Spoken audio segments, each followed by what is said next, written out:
All right. Hey, everybody. Thanks so much for tuning into the WTCU podcast. It's Charlie here, hanging out somewhere out in the back. So what I wanted to go ahead and cover this week was an intention around something that I think has really helped a fair amount of people this week. It is a skill set to be in a good mood in the absence of a reason to be in a good mood.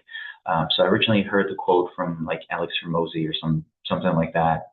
Somebody else probably said it, but it had me really thinking that it's a skill set. And a lot of people have told me over the years that I've become very, very positive, which I'm grateful for and thankful about. But still personally, I have my own negative thought patterns and bad things that I believe are going to happen, some anxieties and whatnot. And these are sometimes normal, right? It's just to the extent in which they impact you, do they need additional treatment? But I've been spending a lot more time thinking this week about like, hey, if I can be in a bad mood for no reason, I can be in a good mood for no reason. And a lot of it has been kind of helpful when I find myself walking into some of those places in my life and like, man, I'm just mad about something. I can think about something a little bit more positive or kind of change my perspective. So I was struggling with something else, and it turns out my answer could be right down the road. And it could be the right way to go ahead and fix a few other things that I think are broken. And we just keep working, right? The idea is to keep getting better. Also, for this week, I wanted to go and test myself on something. I am struggling again a bit with my weight. I wanted to find out more of what was going on. And because my weight's been fluctuating from like 205 to 215 to 208 to 213 to 207. So it's kind of jumping all over the place. And my first guess here is that it has something to do with my hydration.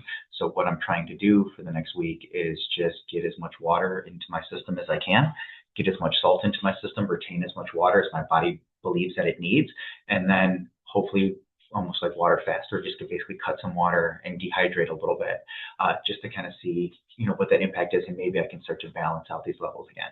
So it's an experiment that I'm hoping goes pretty well. Otherwise, other fun things in life, lifting continues to go pretty well. We're into our bodybuilding program, so we're still kind of modifying off of a Jeff Nippard power building one, and then we kind of fill the gaps in through the rest of the week. So we're only doing 2 of his workouts instead of the required 4. So we split them, and now we can go ahead and work on some other stuff to kind of manage a bit of that fatigue. It's been very, very tiring. Also, like my hunger has spiked way up. So this is why I'm like, okay, what else is going on? My hunger has been really weird. Is this the reason why my weight is fluctuating? So we'll deal with that after checking out a week of water and just seeing what kind of impact that could be. If anything, I might just have a really good aesthetic physique for like an afternoon, which could be cool in the summer. I think most people would take that even if it's for a day.